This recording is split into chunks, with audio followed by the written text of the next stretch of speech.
It's time to play Family Feud! Family Feud. We've all seen it at some point in our lives, probably playing on the living room TV or something. If you have no idea what it is though, let me quickly explain the starting process.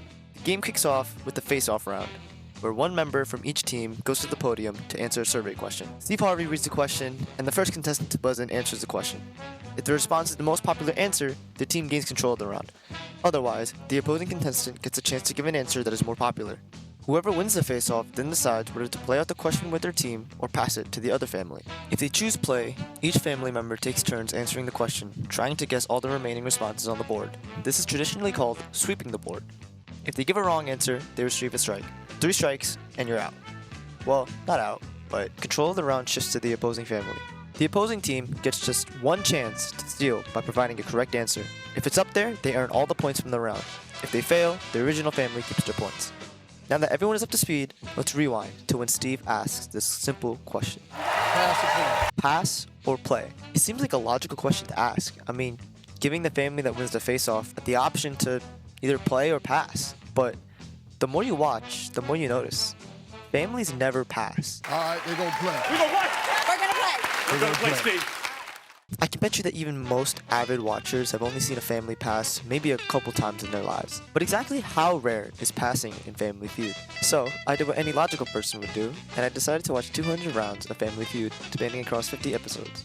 And I analyzed whether families would pass or play, and other important variables that can affect their decision.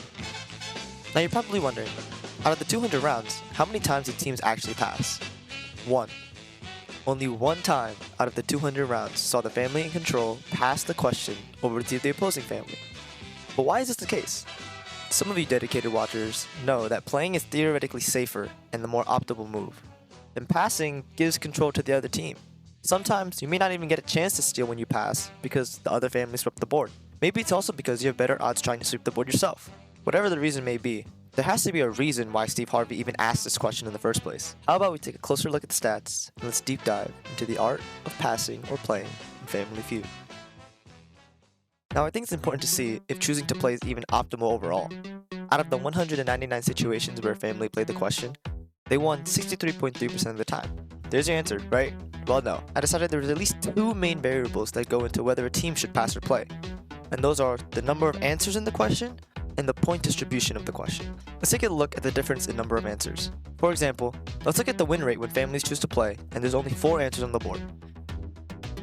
77.4%. Why so high though?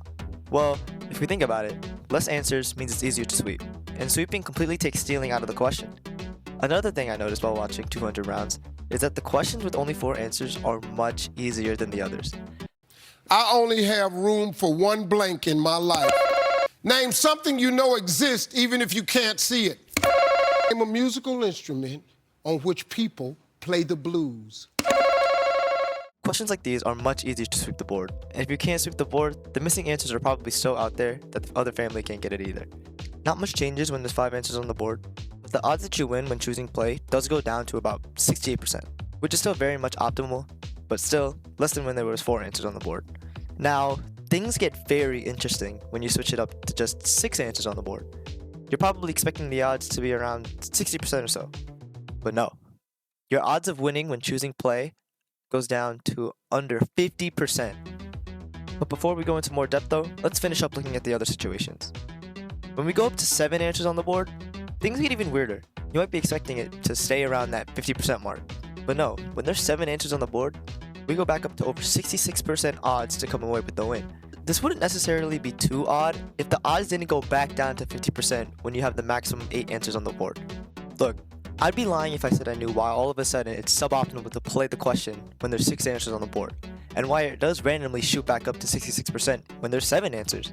If I had to take a guess, I'd say it had to do with the difficulty of the questions being hand in hand with the amount of questions on the board. Similar to what I mentioned earlier about the questions with only 4 answers being much more easier than the others. Now that we know that families should at least consider passing when there's at least 6 answers on the board, let's talk about point distribution.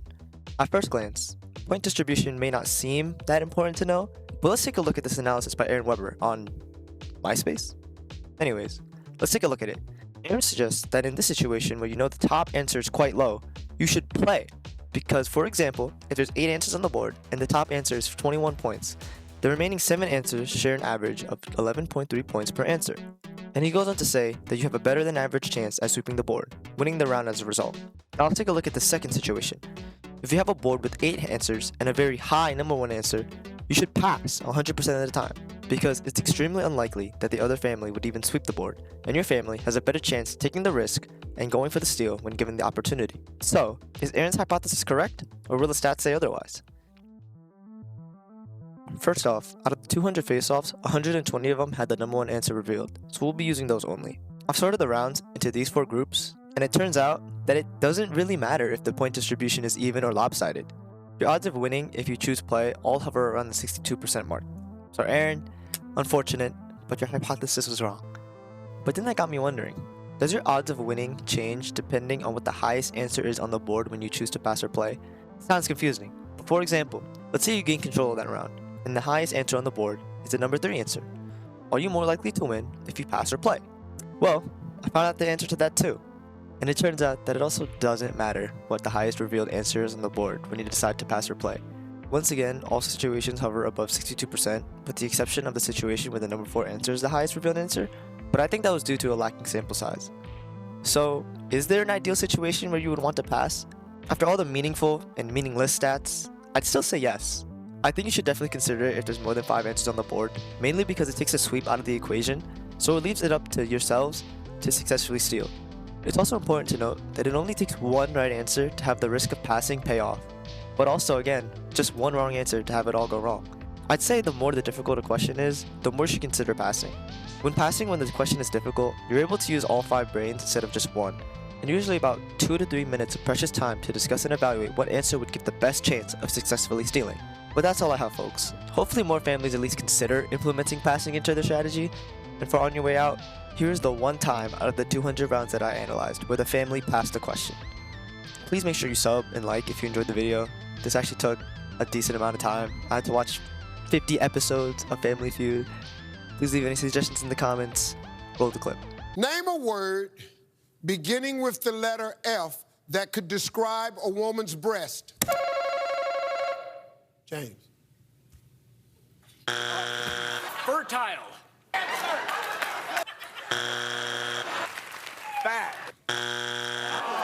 Fun bags. Fun bags.